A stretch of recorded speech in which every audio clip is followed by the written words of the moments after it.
پروردگار عالم نے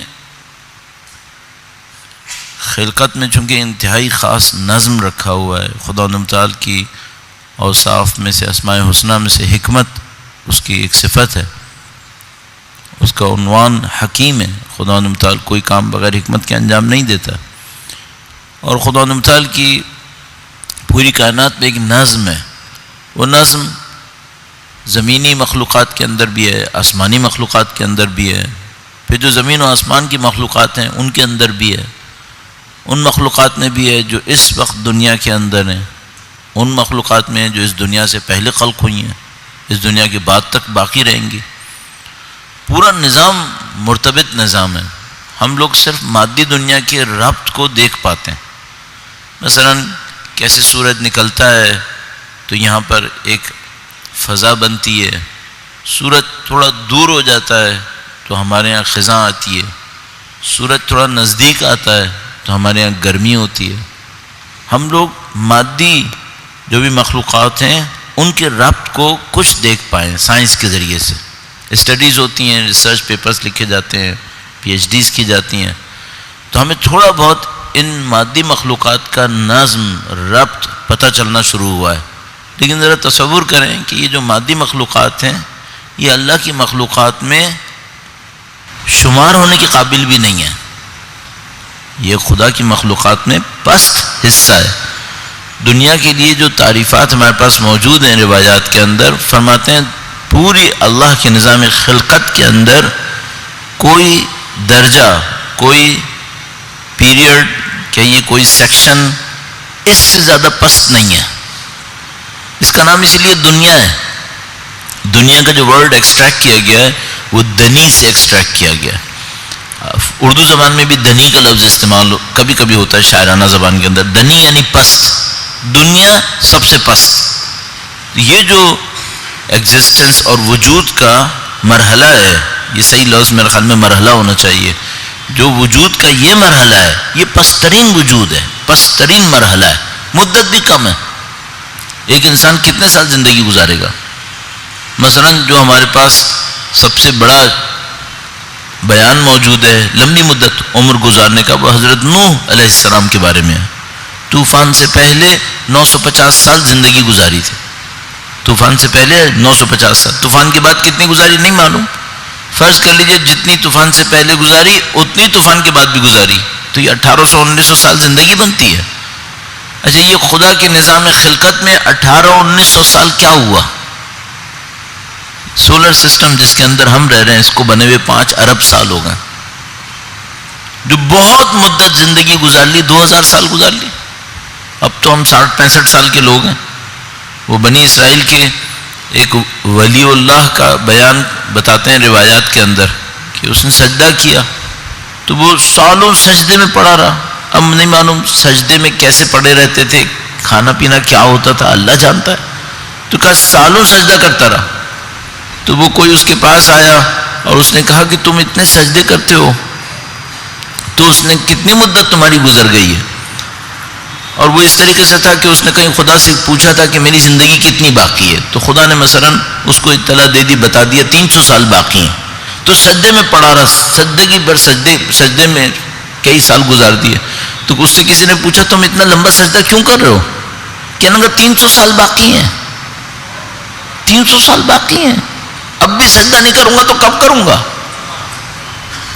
تو اس کو جس نے بتایا اس نے کہا کہ تمہیں پتہ ہے تمہارے بعد ایک ایسی مخلوق آئے گی انسانوں کی جن کی عمریں 60-65 سال ہوں گی، سجدے نہیں کریں گے، ان کی عمریں 60-65 سال ہوں گی، یہ سجدے نہیں کریں گے، ان کو سجدے کیے ہوئے مدتیں گزر جائیں گی، لمبے سجدے نہیں کریں گے۔ ہماری روایتوں کے اندر اصرار ہوا ہے کہ کچھ لمبے سجدے کرو، کچھ لمبے سجدے کرو۔ بہت نفیس ایک روایت ہے، گرچہ موضوع بھی نہیں ہے لیکن پتہ نہیں لگتا ہے شاید موقع ہے، میں آپ کی خدمت میں عرض کر دیتا ہوں۔ یہ آپ نے یقیناً سنی ہوگی روایت، اللہ کے رسول سے روایت ہے، وہ خطبہ جو ماہ رمضان کی آمد پر ارشاد فرمایا ہے، درود بھیجے گا محمد و آل محمد،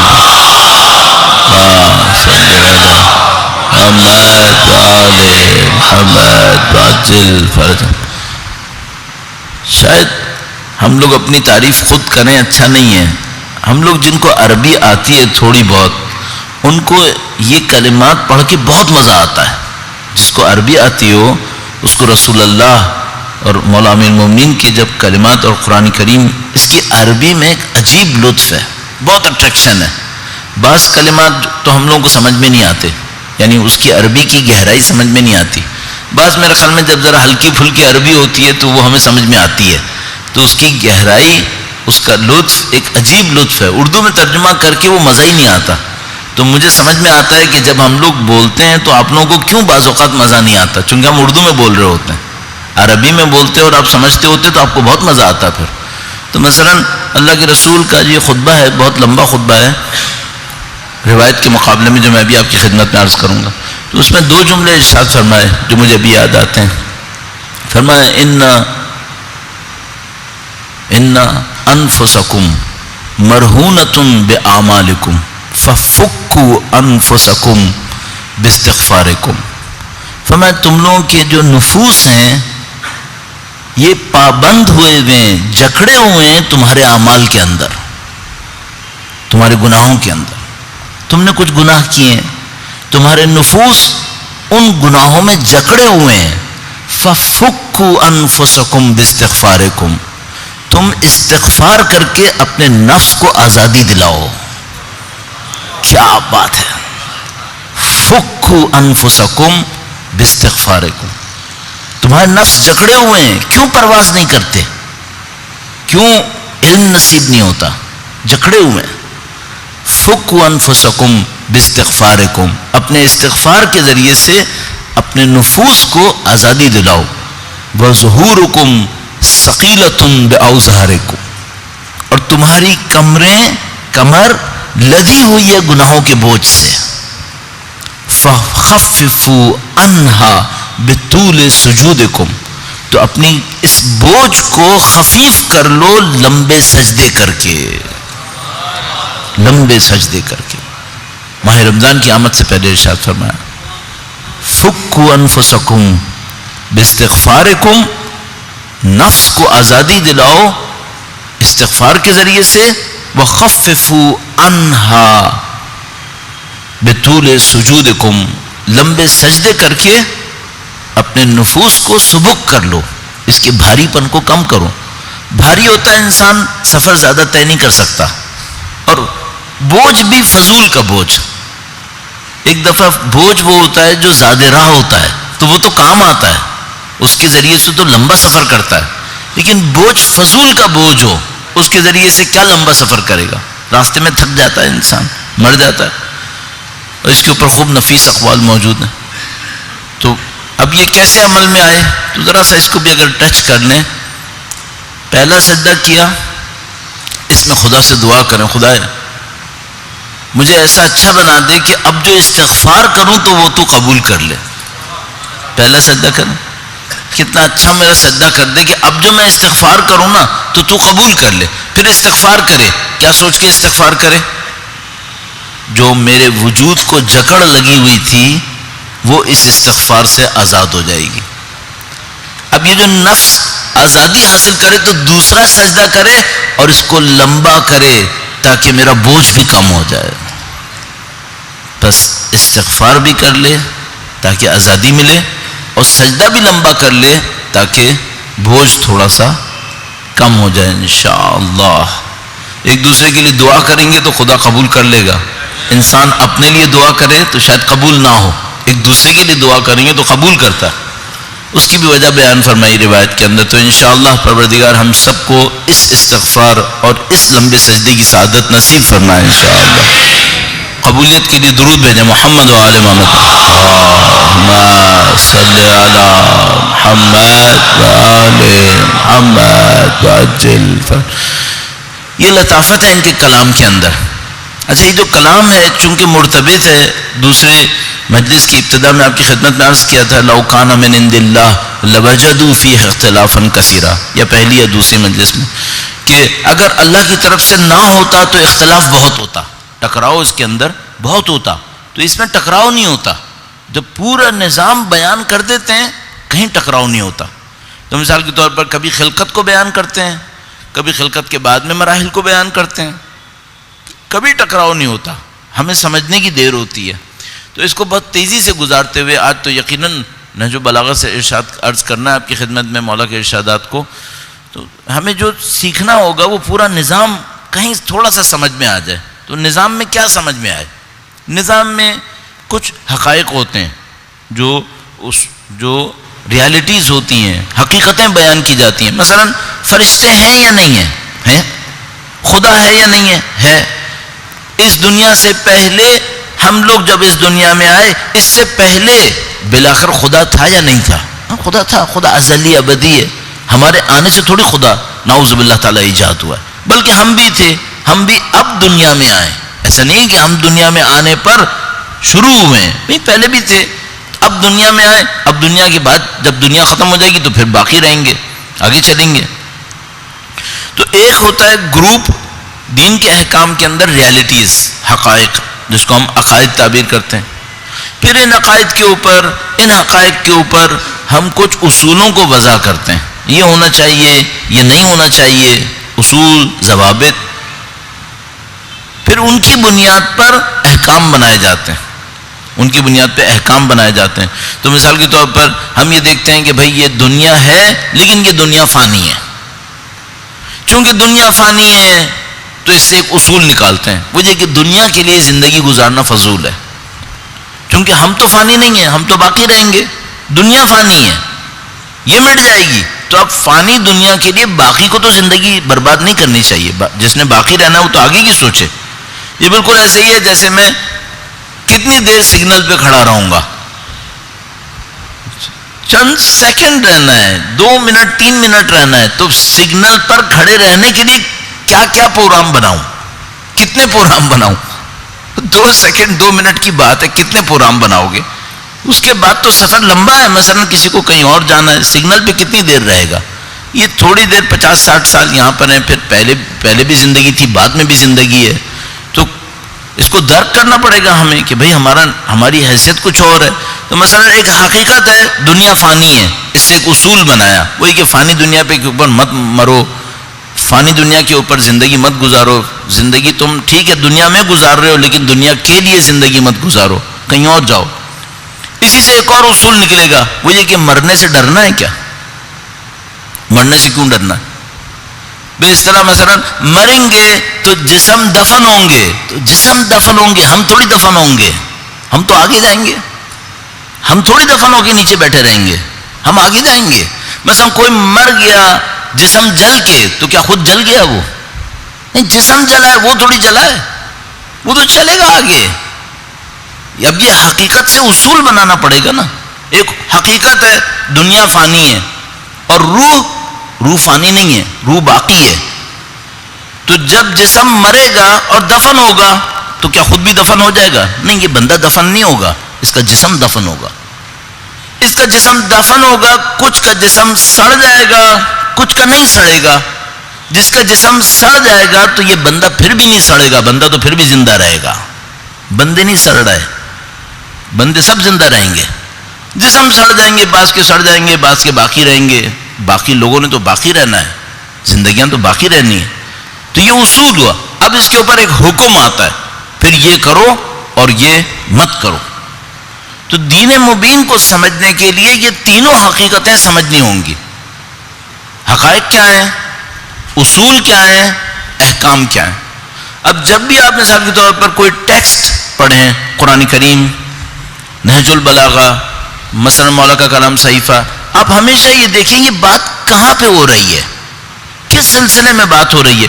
ایسا نہ ہو کہ وہ بات کچھ اور کہہ رہے ہوں، ہم لوگ کچھ اور سمجھ بیٹھیں. اب یہاں پر کیوں یہ خطرہ آتا ہے کہ وہ کچھ کہہ رہے ہوں گے، ہم کچھ سمجھیں گے؟ اس کی وجہ کئی ہو سکتی ہیں. ایک اس میں ہوتا ہے عنصر، میں بہت چاہ رہا ہوں تیزی سے گزروں تاکہ میں کتاب کو دیکھ رہا ہوں، 2 دن سے کتاب ہاتھ میں لاتا ہوں اور پڑھتا نہیں ہوں. آج مجھے یہ نہیں کرنا ہے، آج مجھے پڑھنا ہے. عنصر کیا ہے؟ عنصر سمبولزم. علامت میں بات کرتے ہیں، علامت میں بات کرتے ہیں. چونکہ ہر دور میں صاف بات جس طرح ہونی چاہیے، مثلا جو ہم سب کو سمجھ میں آیا، ہر دور کے لوگوں کے ذہن مختلف ہوتے ہیں، تو یہ مجبور ہوتے ہیں کہ علامت میں گفتگو کریں. مثلا جنت سمجھانی ہے تو کیا کہہ دیا؟ انار ہوگا، سیب ہوں گے، انگور ہوں گے. بھائی انار، سیب، انگور تینوں میں کیمیکلز ہوتے ہیں. آیا جنت میں کیمیکلز ہوں گے؟ سوچنے والی بات ہے. یہ انار اور سیب اور انگور ہم لوگ زمین کے اوپر پودوں کو کاشت کرتے ہیں، یہاں بیج بوتے ہیں، اس کے بعد سیب، انگور اور انار نکلتے ہیں. جنت میں کاشتکاری ہو رہی ہے کیا؟ کیا ہے پھر وہاں پر یہ سیب، انار اور انگور سے؟ تو ہمیں سوچنا پڑے گا کہ بھئی یہ کہیں ایسا تو نہیں علامت ہے کوئی. جیسا کہ میں عرض کرتا ہوں، ہم لوگوں کی جو جنت ہے نا وہ بادشاہوں کے قلعوں کے برابر ہے. ہم لوگ جو کچھ جنت سے سوچتے ہیں وہ جس کو ہم لوگ کہتے ہیں قرون وسطیٰ کا کوئی بادشاہ ہو جس کا بڑا سا قلعہ ہو، تو ہماری جنت قلعے سے آگے نہیں بڑھتی ہے. کیا واقعاً خدا نے قلعے بنائے ہوئے ہم لوگوں کے لیے جنت کے نام پر؟ کتنے دن تک قلعوں میں زندگی گزاریں گے؟ جو دنیا میں بادشاہ قلعوں میں زندگی گزارنے والے تھے ان کو بھی کچھ مہینوں کے بعد قلعوں سے مزہ نہیں آتا. تو ہمیں کیا جنتوں میں لاکھوں ابدی سال انہی قلعوں کے اندر مزے آتے رہیں گے؟ کچھ اور ہوگا یقیناً. مثال میں بیان کرتے ہیں. اب دیکھیے میں ایک روایت آپ کی خدمت میں عرض کرتا ہوں، مثال کا بیان کیسے دھوکہ دیتا ہے. ہم لوگوں کو نہیں دھوکہ دیتا تھا، اس زمانے میں بھی دھوکہ دیتا تھا. درود بھیجے گا محمد و آل محمد صلی علی محمد و آل محمد باجل فرد.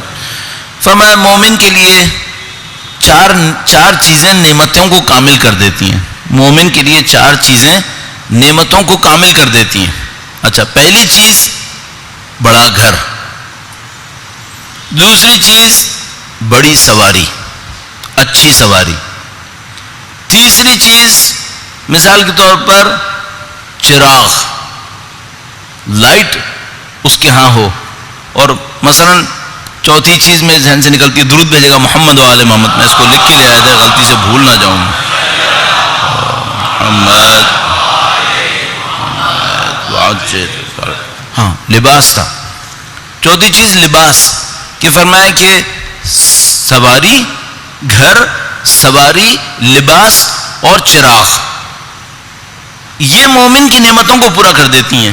اچھا، بڑا گھر، تو اب میں کتنے گز کا پلاٹ لوں اور اس پہ گھر بناؤں تو بڑا گھر کہلائے گا.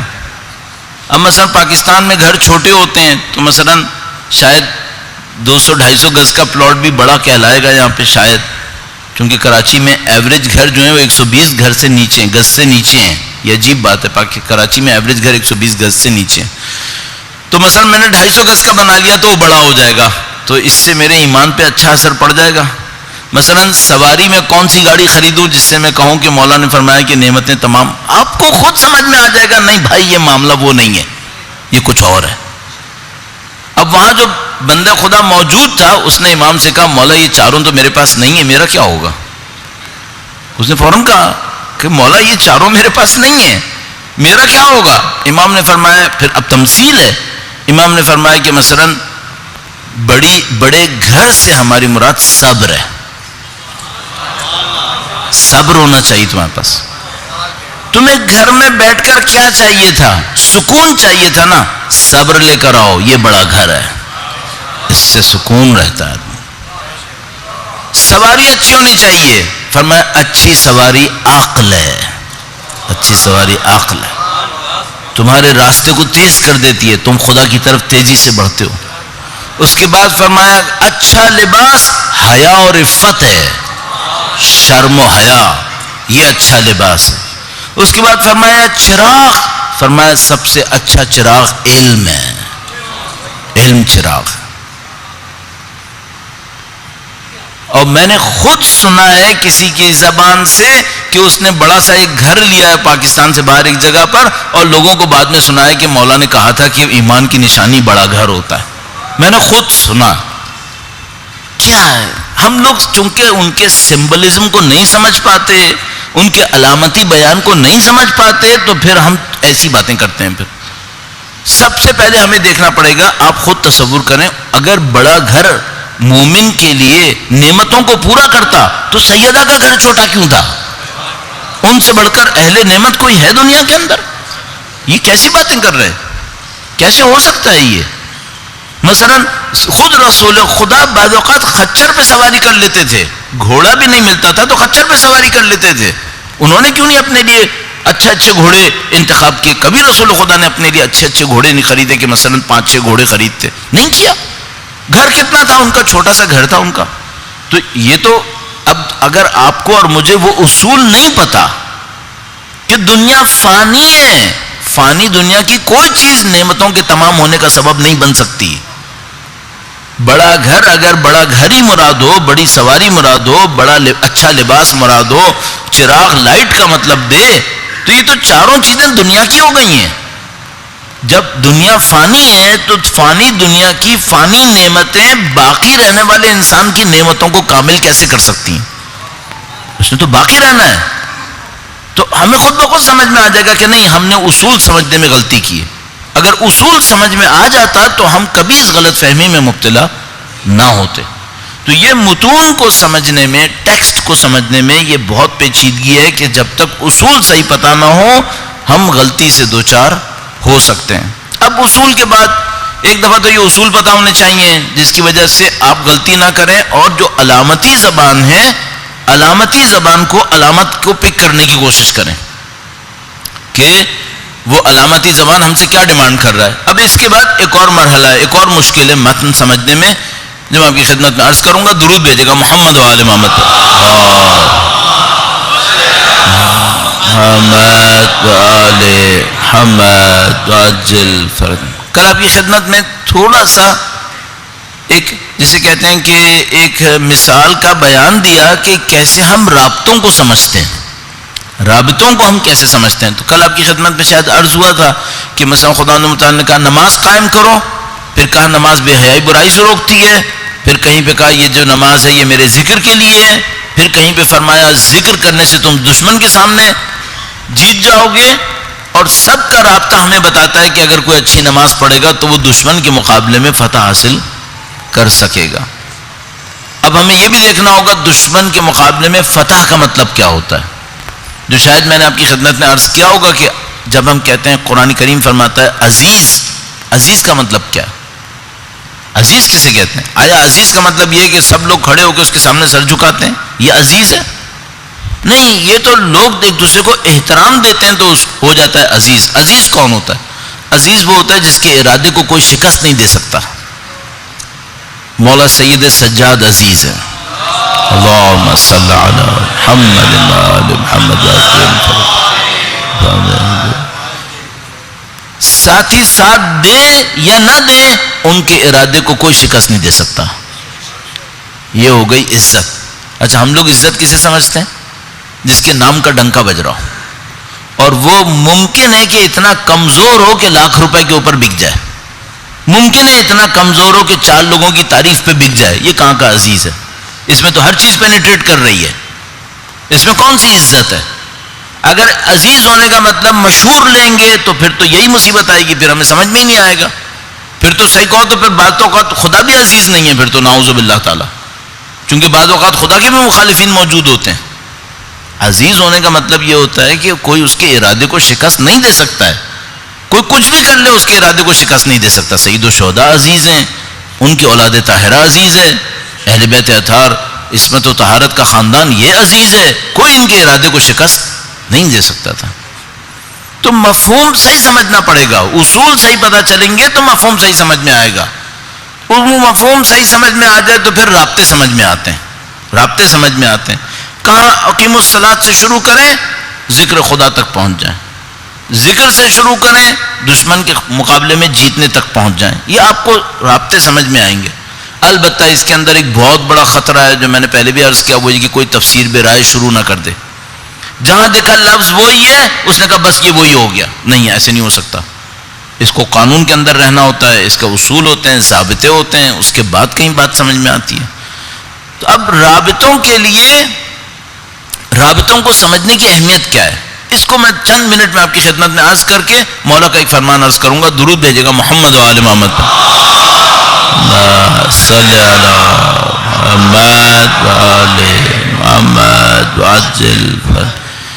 بعض اوقات ہم دنیا کے مادی چیزوں کے رابطوں کو بھی نہیں سمجھ پاتے. دنیا میں جو مادی چیزیں ہیں ان کے رابطے کو بھی نہیں سمجھ پاتے. مثال کے طور پر دنیاوی مثال عرض کروں آپ کی خدمت میں. مثلا اس نسل میں تقریباً 40-50 سال میں لوگوں نے سمجھ لیا کہ بھئی یہ جو پودے ہم لوگ لگاتے ہیں اس کا ہماری زندگی سے کتنا اچھا تعلق ہے.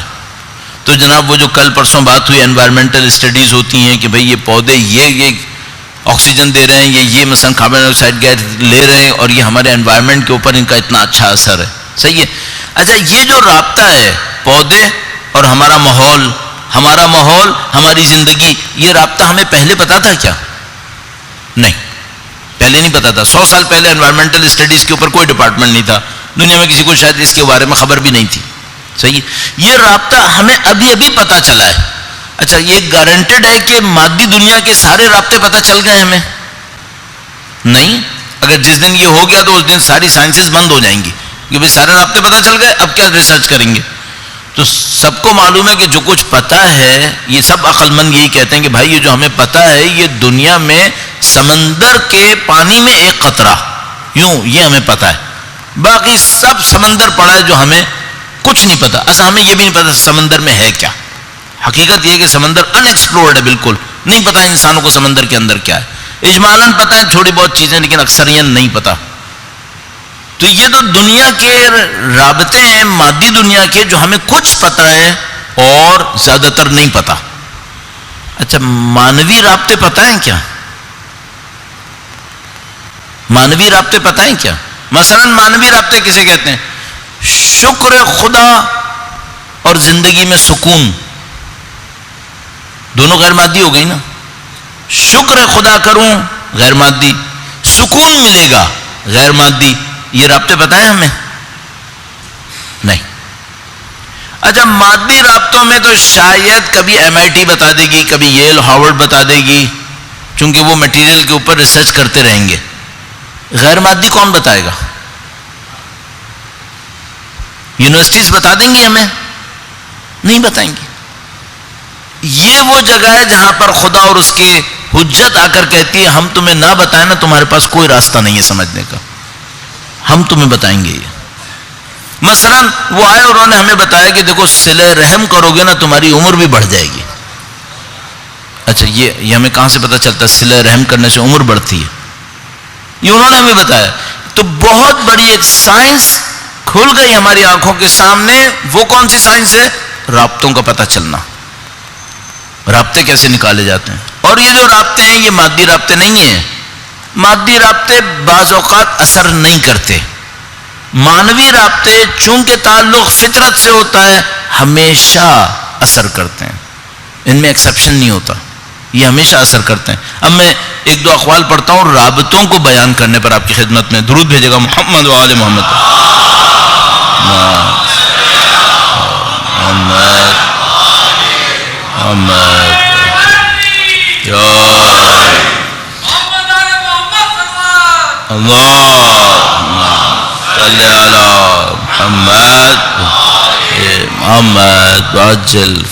سب اب ایسا کرتے ہیں. اس کو سوچئے گا ہم لوگ کے ساتھ ایک مشکل ہے. ہم لوگ جملے سنتے ہیں قانون بنا کے نہیں سنتے.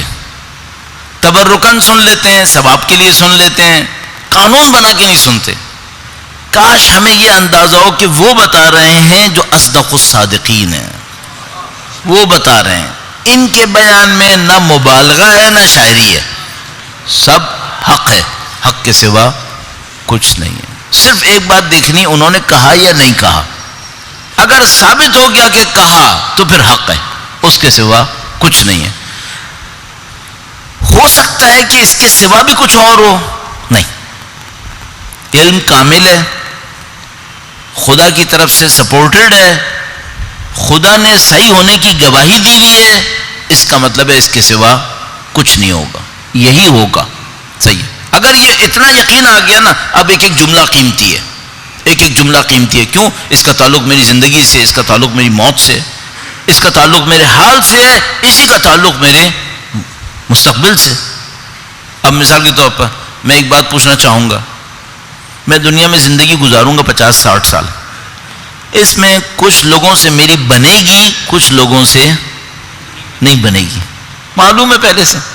کچھ لوگوں کو خوش کر پاؤں گا، کچھ لوگ مجھ سے خوش نہیں ہوں گے. صحیح. اچھا بعض اوقات یہ ہوتا ہے میں پیچھے لگ جاتا ہوں لوگوں کے کہ خوش کروں اور وہ خوش نہیں ہوتے. مولا کوئی فارمولہ ہے کہ میری جان چھٹ جائے، مجھے پتا چل جائے کہ مجھے کرنا کیا ہے؟ اچھا میں چاہتا ہوں کہ میری اپیئرنس فزیکل نہیں بلکہ میری ایگزسٹنس، میرا وجود لوگوں کے نظروں میں قابل قبول رہے، بلا وجہ میں چک چک چک چک نہ رہے میرے ساتھ، بلا وجہ میں مجھ سے الجھیں. میں نہیں چاہتا یہ. کیا کروں؟ اب لوگوں نے ایک راستہ نکالا، خوش آمدید کرو، ایک دوسرے کے نعوذ باللہ تعالی جوتیاں اٹھاؤ. امام فرما رہے ہیں یہ سب نہیں کرو، میں تم کو بتاتا ہوں کیا کرو. امام فرما رہے ہیں دیکھو تمہیں زندگی گزارنی ہے نا، یہ کرو. دیکھیں اب اگر کاش ہم اس کو قانون سمجھ کے پڑھیں نا تو ہماری زندگیاں بدل جائیں.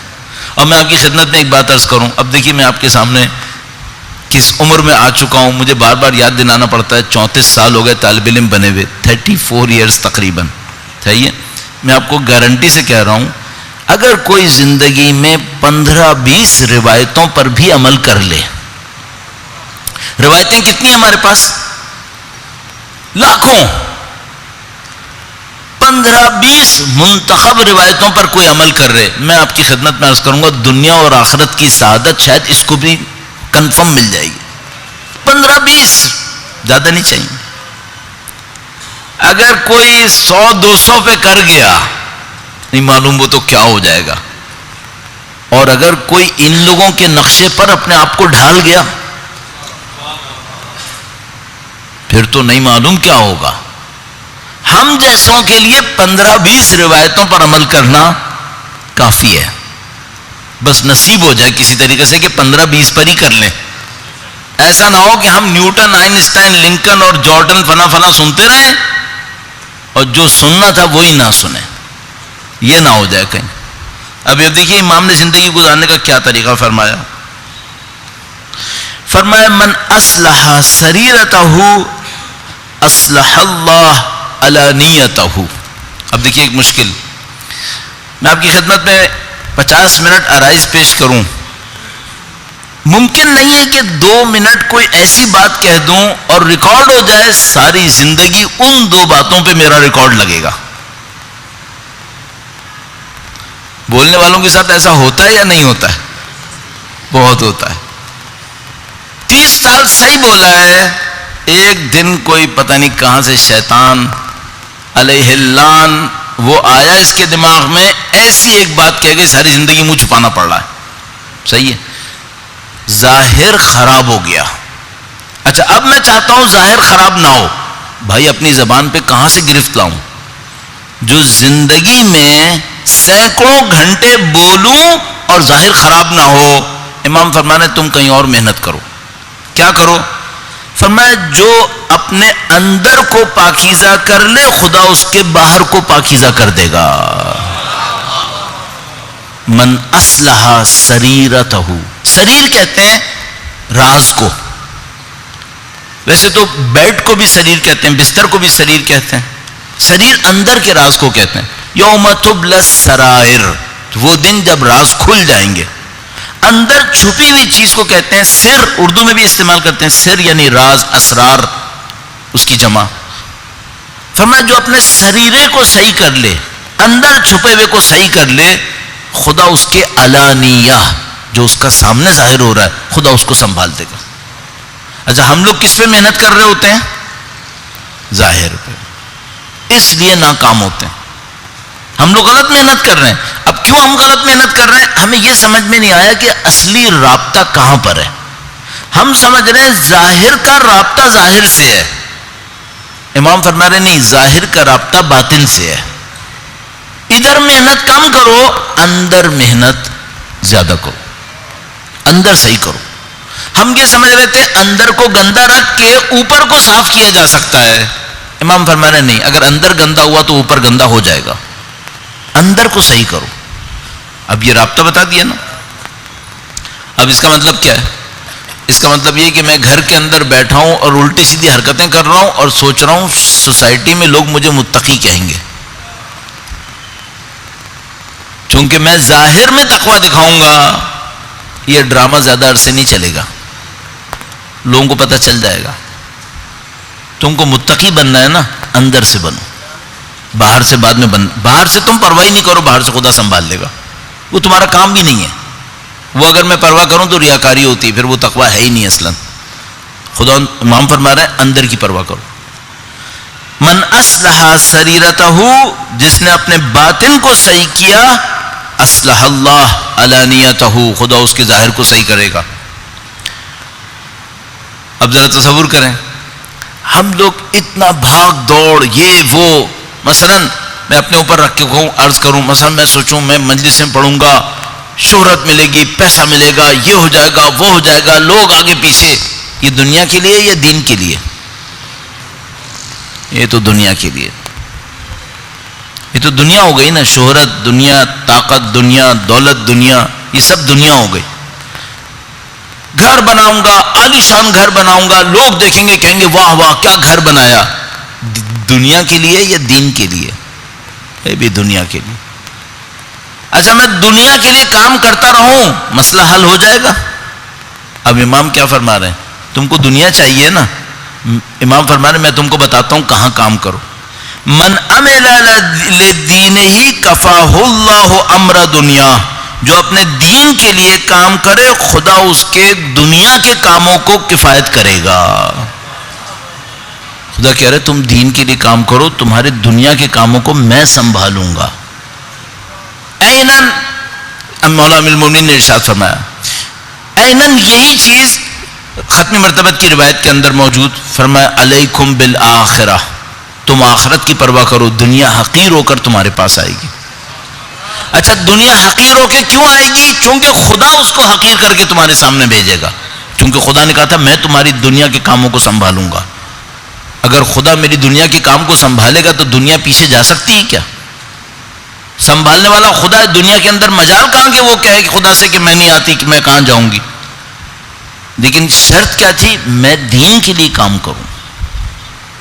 یہ رابطہ امام نے بتایا ہمیں تھوڑی پتا تھا یہ رابطہ۔ اب لوگ یہ سمجھ رہے ہیں ہمیں دنیا کے لیے پی ایچ ڈیز کرنی ہے اور دین کے لیے فارغ وقت میں جب جابز وغیرہ ختم ہو جائیں گی تو جا کر ایک مجلس سن لیں گے، یہ کام ہو جائے گا۔ نہیں بھائی، وہ پی ایچ ڈی بھی آپ نے دین کے لیے کرنی تھی، وہ جابز بھی آپ نے دین کے لیے کرنی تھی۔ کیوں؟ اگر وہ آپ دنیا کے لیے کر رہے ہیں ہمیشہ بھاگتے پھریں گے، کبھی نصیب نہیں ہوگی، تھک جائیں گے بھاگ بھاگ کے۔ اور لوگ بھاگ بھاگ کے تھک نہیں گئے، مرے نہیں، کچل گئے، کیا نصیب ہو رہا ہے ان کو؟ میں سوچتا ہوں کبھی کہ اگر دنیا کے پیچھے بھاگنے سے جیتنے والوں کا ریشو زیادہ ہوتا تو چلو دنیا کے پیچھے بھاگو، تو اتنے دنیا کے پیچھے بھاگ بھاگ کے تم لوگ مر گئے ہو، تمہارے جیتنے کا ریشو کتنا ہے؟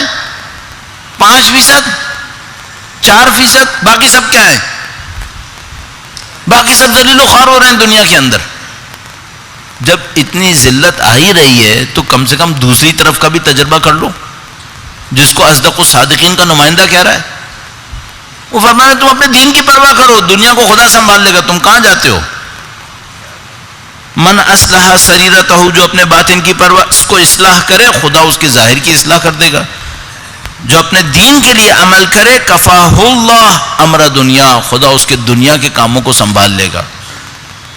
اب ایک اور مسئلہ جو میں نے شروع میں عرض کیا تھا، میں چاہتا ہوں لوگوں کے ساتھ میرے جھگڑے نہ ہوں۔ امام فرما رہے نسخہ یہاں پر ہے، وَمَنْ أَحْسَنَ فِي مَا بَيْنَهُ وَبَيْنَ اللَّهِ أَحْسَنَ اللَّهُ بَيْنَهُ وَبَيْنَ النَّاسِ، جو اپنے اور خدا کے معاملے کو حسن سلوک کے ساتھ رکھے خدا اس کے اور بندوں کے معاملوں کو صحیح کر دے گا۔ اب مجھے دیکھنا پڑے گا میرا خدا کے ساتھ معاملہ اچھی نیت پہ چل رہا ہے۔ خدا مجھ سے کہتا ہے یہ کرو تو میں اکڑ کے یہ تو نہیں کہتا میں کیوں کروں، اس کا مطلب میرا خدا کے ساتھ معاملہ صحیح نہیں چل رہا۔ اچھا کس کے ساتھ معاملہ صحیح چلتا ہے؟ مثلا میں ایک دوست کے ساتھ زندگی گزارتا ہوں، وہ مجھ سے کبھی کہتا ہے کہ میری خاطر یہ کر دو گے، اور میں اس سے کہوں کہ نہیں آج ٹائم نہیں ہے، تو یہ میرا معاملہ اس کے ساتھ صحیح چلے گا؟ پھر نہیں۔ اچھا مثلا وہ میرا ہمدرد بھی ہے اور مجھ سے آ کر کہتا ہے کہ دیکھو تمہارا، مثال کے طور پر معذرت کے ساتھ کر رہا ہوں، میرے دماغ میں آ گئی، مثلا تمہارا وزن بڑھ رہا ہے، تھوڑا ورزش کر لیا کرو، صحیح ہے؟ کہ میرے لیے کہہ رہا ہے یا اپنے لیے کہہ رہا ہے؟ میرے لیے اب میں اس سے کہوں تمہیں کیا میں کروں یا نہیں کروں، تم کون ہوتے ہو؟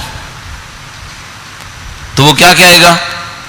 ایک تو کہے تمہارے لیے رہا ہوں، اوپر سے جواب اتنا الٹا. اب یہ تعلق صحیح رہے گا؟ یہی ہم خدا کے ساتھ کر رہے ہیں. خدا کہتا ہے نماز پڑھ لو، اپنے لیے پڑھوا رہا ہے میرے لیے پڑھوا رہا ہے. وہ کیا ناقص ہے کہ میرے پڑھنے سے کامل ہوگا؟ وہ کیا ضعیف ہے کہ میرے پڑھنے سے قوی ہوگا؟ اس کو کون سی کمی ہے میرے پڑھنے سے پوری ہوگی؟ کہتے تو پڑھتا کہ تجھے کچھ مل جائے، بعد میں کہتا ہوں میں نہیں پڑھ رہا. اب یہ رابطہ صحیح ہوگا؟ چھوٹی چھوٹی چیزوں میں خدا سے لڑنا ہے. کوئی اس بات پہ اکڑا ہوا ہے میں خمس نہیں دوں گا، کوئی اس بات پہ اکڑا ہوا ہے میں داڑھی نہیں رکھوں گا، کوئی اس بات پہ اکڑا ہوا ہے میں پردہ نہیں کروں گا، کوئی کس چیز پر خدا سے اکڑے ہوئے. یہ جو تم نے تعلقات خدا سے خراب کر لیے، اب تم سمجھ رہے ہو تمہارے انسانوں کے ساتھ تعلقات اچھے ہو جائیں گے؟ ذرا دیکھو دنیا میں کیا ہو رہا ہے، دلوں کی محبتیں کہاں پہنچی ہیں. لڑ کے نفرتیں کر کے زندگی گزار رہے ہیں ہم لوگ اس معاشرے کے اندر. کیوں؟ خدا امام فرما رہے ہیں تم خدا کے ساتھ تعلقات صحیح نہیں کرو گے نا، تم لوگوں کی دنیا صحیح نہیں ہوگی، پھنسے رہو گے اسی میں. اور کوئی سمجھ رہا ہے نا وہاں مغربی دنیا میں صحیح ہو گئی ہے، ذرا جا کے خود دیکھ لو. بلکہ اللہ نہ کرے کہ بھیجے آپ کو خدا، کیونکہ پھر آپ وہیں بیٹھ جائیں گے. بھروسہ نہیں ہے نا لوگوں کا، وہیں جا کے بیٹھ جاتے ہیں. کہتے ہیں ہم آئے سے پڑھنے کے لیے، پھر بعد میں کہتے ہیں ہم پاکستان جانے کا کیا فائدہ، اب تو ہم یہیں بیٹھ گئے. اور وہاں پہ کیا مل رہا ہے؟ وہ یہ مل رہا ہے کہ 40% بچے پہلی نسل میں مشکل سے اسلامی نام رکھیں گے، دوسری نسل تک آتے آتے 80% بچوں کے نام بھی اسلامی نہیں ہیں. یہ مل رہا ہے. یہ تعلقات سنبھال لیے ان لوگوں نے، نہ ہم سنبھال پائے نہ وہ سنبھال پائے. کیوں؟ تعلقات سنبھالنے تھے خدا سے تعلقات صحیح کر کے، وہ ہم سنبھال نہیں رہے، اس خاطر ہم پھنس گئے. اچھا اب مجھے فرمائیں، دیکھیے یہ جو تعلقات امام نے بتا دی کتنا صریح قول ہو گیا. یہ ہمیں نہج و بلاغہ سے سیکھنا ہے. اور یہ جو میں آپ کی خدمت میں بار بار عرض کرتا ہوں، عزیزان محترم، زندگی گزارنے کے قوانین سیکھنے ہمیں، زندگی گزارنے کے قوانین اہل بیت نے ہمیں سادہ ترین لفظوں میں سکھائے. اب دیکھیے یہ جو میں نے آپ کے سامنے پڑھا، یہ کلمات قصار میں اس ترتیب میں جو رئیس احمد جعفری صاحب کا ترجمہ ہے، مفتی جعفر حسین صاحب والے میں کل انشاءاللہ دیکھ کر بتانے کی کوشش کروں گا. پھر میں ایک سنبھال لوں گا کہ یا مفتی جعفر حسین صاحب والا آپ کو بتاؤں گا یا پھر یہ رئیس احمد جعفری صاحب والا. زیادہ تر گھروں میں مفتی جعفر حسین صاحب والا ترجمہ ہے، میں کوشش کروں گا کہ اس کو لے کر اس کا نمبر دوں. لیکن بہرحال اس ترتیب میں یہ جو ابھی میں نے آپ کی خدمت میں پڑھا تعلقات والا، یہ 416 نمبر تھا، 416 نمبر. اس کے آگے جا کر 424 نمبر میں ایک اور تعلق بتایا ہے جو اس کے شبیہ ہے. اس کے بڑے جملے ہیں، بڑا جملہ ہے، اس کے آخر میں یہ تھا وَمَنْ طَلَبَ الْآخِرَةَ طَلَبَتْهُ الدُّنْيَا. جو آخرت کو طلب کرے گا دنیا اسے طلب کرے گی، اس کو پیچھے نہیں جانا ہوگا، دنیا اس کے پیچھے آئے گی. اللہ کے رسول کا فرمان، تم آخرت کی پرواہ کرو، دنیا حقیر ہو کے تمہارے پیچھے آئے گی. ہم لوگ الٹا کھیل رہے ہیں. ہم یہ سمجھ رہے ہیں ہم دنیا کے پیچھے بھاگیں گے، بھاگ کے مر گئے، بھاگ کے تھک کے دیکھیے کہاں پہنچ گئے ہم لوگ.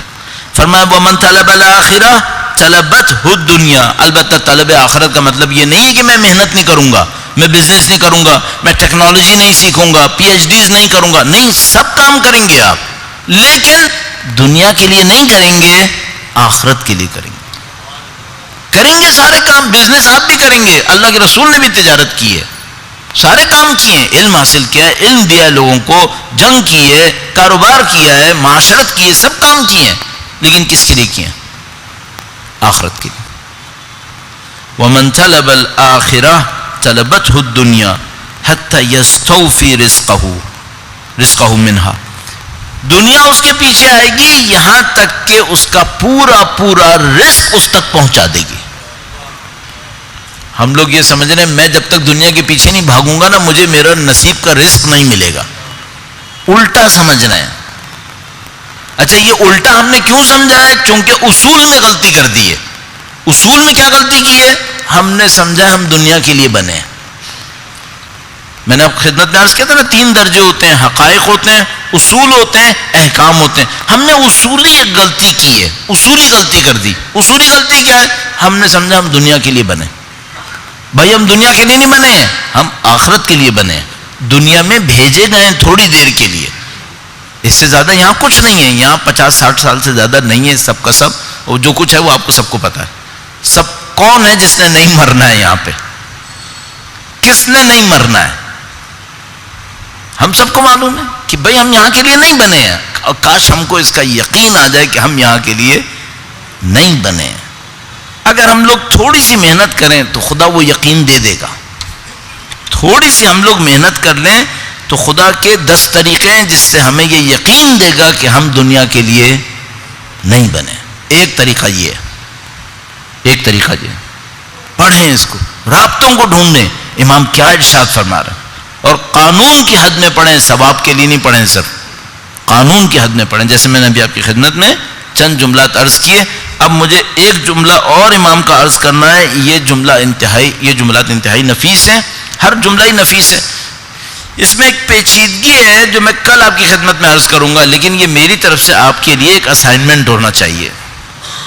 دیکھیے صاحب، ایک بات طے شدہ ہے، بہت معذرت کے ساتھ عرض کر رہا ہوں، آپ کو فائدہ ہو یا نہیں ہو، مجھے فائدہ ہو جائے گا. مجھے تو فائدہ ہو جائے گا. کیوں؟ مجھے نہج البلاغہ پڑھنے کو مل رہا ہے.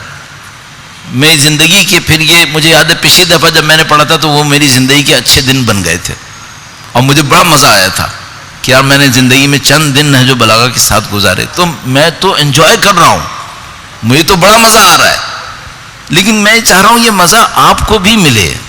آپ یقین مانیں، میں بے تاب جب صبح کو پڑھ لیتا ہوں یا شام تک پڑھ لیتا ہوں، میرا دل چاہ رہا ہوتا ہے جا کے بولوں، جلدی جلدی جا کے بولوں. تو میں ریئلی انجوائے کر رہا ہوں، لیکن میں چاہ رہا ہوں آپ انجوائے کریں اس کو. دیکھیے آپ اپنا وقت لگا رہے ہیں، یہاں پر آ رہے ہیں، اس کو جا کے پڑھ کر آئیں.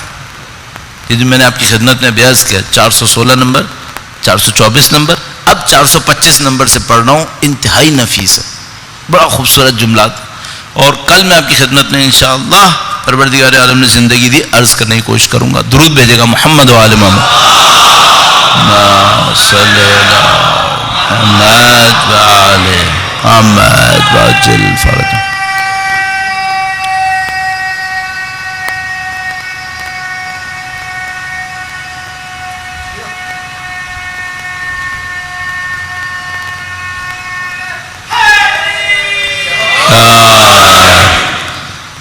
بہت معذرت کے ساتھ، خدا ان کو جزائے خیر نصیب فرمائے.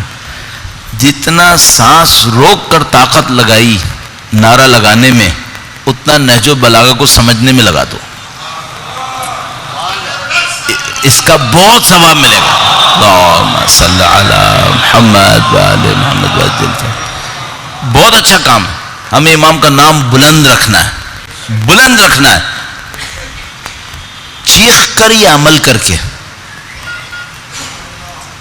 امام نے فرمایا کونوا دعاۃ للناس بغیر السنتکم، تم لوگوں کے مبلغ بن جاؤ زبان ہلائے بغیر. صحیح، چیخو. میں بھی چیختا ہوں، میں بھی روڈ پہ چلواتا ہوں، لوگوں کو چکھواتا ہوں. جب چیخنے کا موقع آئے گا تو چیخیں گے. کب؟ جب دشمن کو سنانا ہوگا. ہاں، اس وقت ہم چیخیں گے، روڈ پہ جائیں گے، نعرے لگائیں گے، احتجاج کریں گے. جب اکیلے ہوں گے تو کیا کریں گے؟ علم حاصل کریں گے، علم حاصل کریں گے، اس علم کے ساتھ چیخیں گے. پھر جب فریاد کا وقت ہو فریاد لگاؤ، جب نعرے کا وقت ہو نعرہ لگاؤ، خون بہانے کا وقت ہو خون بہاؤ، دشمن سے لڑنے کا وقت ہو دشمن سے لڑو، علم کا وقت ہو علم حاصل کرو، تقوی کا وقت ہو تقوی حاصل کرو، عبادت کا وقت ہو عبادت کرو، گریہ کا وقت ہو گریہ کرو. ہر کام کو اس کے وقت پہ کرو. ہم کہاں حق میں، اللہم صلی علی محمد و آل محمد وعجل. یہ جو بڑے ٹائٹلز ہوتے ہیں نا، یہ لوگ بڑے عجیب تھے. علماء حق بہت بڑا ٹائٹل، بہت بڑا ٹائٹل. آج میں دیکھ رہا تھا ہمارے کچھ علماء کے نام کے آگے بڑے لقب لکھے ہیں، اور جن لوگوں نے لقب لکھے ہیں وہ بڑے پائے کے لوگ تھے. ایک دفعہ تو میں اپنے نام کے آگے لکھواتا ہوں، بھائی لکھو فلاں فلاں فلاں، تو بہت ہی بیوقوفی ہے نا، تو ریاکاری ہے. عذاب آئے گا اس کے اوپر اگر میں اپنے نام سے لکھواؤں. لیکن بعض اوقات کیا ہے، پڑھے لکھوں نے پڑھے لکھوں کو عنوان دیے ہیں، وہ بڑی بات ہے. مثلا کسی کو عنوان ملا ہے بحر العلوم. اچھا ہمارے یہاں تو آپ کو پتا ہے بر صغیر عنوان دینے میں بہت سخی ہے، پیسے میں ہو یا نہ ہو اس میں بہت سخی ہے، باقی کا تو نہیں پتا، لیکن عنوان دینے میں بہت سخی ہے. لیکن یہ جو عنوان ملا ہے بحر العلوم، یہ ان لوگوں نے دیا ہے جو اتنی آسانی سے کسی کو عالم بھی نہیں کہتے، عالم بھی نہیں کہتے. اس کو کیا، ان کو لقب ملا کیا، بحر العلوم، علوم کا سمندر، علوم کا سمندر. اب کسی نے اس کے اوپر تشریح کی، اس نے تشریح کی جو خود کم سے کم سمندر کی طرح ہے، صحیح، اس نے تشریح کی. انہوں نے کیا کہا، کہنے لگے بحر العلوم وہ نہیں ہے جو علم کا ذخیرہ رکھے، نہیں کہ بحر العلوم وہ نہیں ہے جو علم کا ذخیرہ رکھے. کیوں؟ کہنے لگے اگر علم کا ذخیرہ رکھے اپنے اندر، یا میوزیم ہے یا بینک ہے. اگر سجا کے رکھتا ہے عمل نہیں کرتا ہے تو یہ میوزیم ہے، اور اگر بیچتا ہے تو بینک ہے. علم کو اپنے اندر رکھا ہوا ہے سجا کے، یہ ہو گیا میوزیم. علم اپنے اندر لے کر آیا ہے بیچنے کے لیے، یہ ہو گیا بینک. تو انہوں نے کہا پھر یہ بحر العلوم کون ہے؟ کہیں گے یہ وہ ہے جو اپنے اندر موتیاں بناتا ہے، یہ موتیاں بناتا ہے، یہ پانی سے موتی بناتا ہے، یہ ہے بحر العلوم. باقی تو اسٹوریج ہے، باقی تو یا میوزیم ہے یا بینک ہے، لیکن یہ بحر العلوم ہے. یہ لوگ جو بڑے ٹائٹل ملے ہیں، جو واقعاً بڑے لوگوں نے بڑے لوگوں کو دیے ہیں، وہ بڑی بات تھی، وہ بہت بڑی، انہوں نے محنت کی، واقعاً محنت کی. اب یہ قول جو ہے یہ 425 نمبر ہے، جو میں نے ابھی 424 کا ایک چھوٹا سا جملہ پڑھا تھا آپ کی خدمت میں، اس کے بعد والا قول ہے. وقت ختم ہو چکا ہے، بس اس کو ذرا سا عرض کرتے ہیں. اولیاء خدا کے بارے میں، یہ جو ہم ہر ایک کو اولیاء اور ولی اور فلاں کہہ رہے ہیں، معاشرہ ہر ایک کو کہہ دیتا ہے بڑے ولی اللہ ہیں. ذرا دیکھیے گا امیر المومنین نے اولیاء کسے کہا ہے، امیر المومنین نے ولی اللہ کسے کہا ہے. اولیاء اللہ، ان اولیاء اللہ هم الذین نظروا الى باطن الدنیا اذا نظر الناس الى ظاہرها. یہ اولیاء الہی وہ ہیں جنہوں نے دنیا کے باطن کو اس وقت دیکھا جب لوگ ظاہر کو دیکھ رہے تھے. لوگ دنیا کا ظاہر دیکھ رہے تھے، اولیاء الہی نے دنیا کے باطن کو دیکھ لیا. کس وقت دیکھا؟ جب لوگ دنیا کے ظاہر کو دیکھ رہے تھے. یہ کیوں کہا اس وقت دیکھا جب لوگ دنیا کے ظاہر کو دیکھ رہے تھے؟ کیونکہ مرنے کے بعد تو باطن سب کو نظر آ جائے گا. میں عرض کرتا ہوں مرنے کے بعد تو ابو جہل بھی مومن ہو جائے گا، وہ بھی ایمان لے آئے گا، اس ایمان کا کوئی فائدہ نہیں ہوگا. ان لوگوں نے دنیا کے باطن کو اس وقت دیکھا جب لوگ دنیا کے ظاہر کو دیکھ رہے تھے، اور وہ لوگ اس دنیا کے نتیجے کو دیکھتے رہے جبکہ دنیا کے لوگ اس کے فائدوں کو دیکھ رہے تھے. دنیا کے لوگ دنیا کے فائدوں کو دیکھ رہے تھے اور وہ لوگ دنیا کے نتیجوں کو دیکھ رہے تھے. اس کے بعد میں اور بہت عجیب قول ہے. اب اس کو یہاں پہ روکنا ضروری ہے، تھوڑا سا اس کو پڑھ کر آ جائیے گا. 425 نمبر اس ترتیب میں ہے، ڈھونڈیں گے تو آپ کو مل جائے گا 420 430 کے درمیان کہیں مفتی جعفر چند صاحب کی ترتیب میں. ٹائٹل ہوگا اولیاء الہی، اولیاء الہی. اس کو تھوڑا سا پڑھ کے آئیے تو انشاءاللہ ہم اس کے اوپر بات کریں گے. اور کل اگر آپ پڑھ کر ہی آ سکیں تو مکتوب یعنی امام کے جو لیٹرز ہیں، خطوط ہیں، خطوط میں 3 نمبر کو بھی پڑھ کر آ جائے.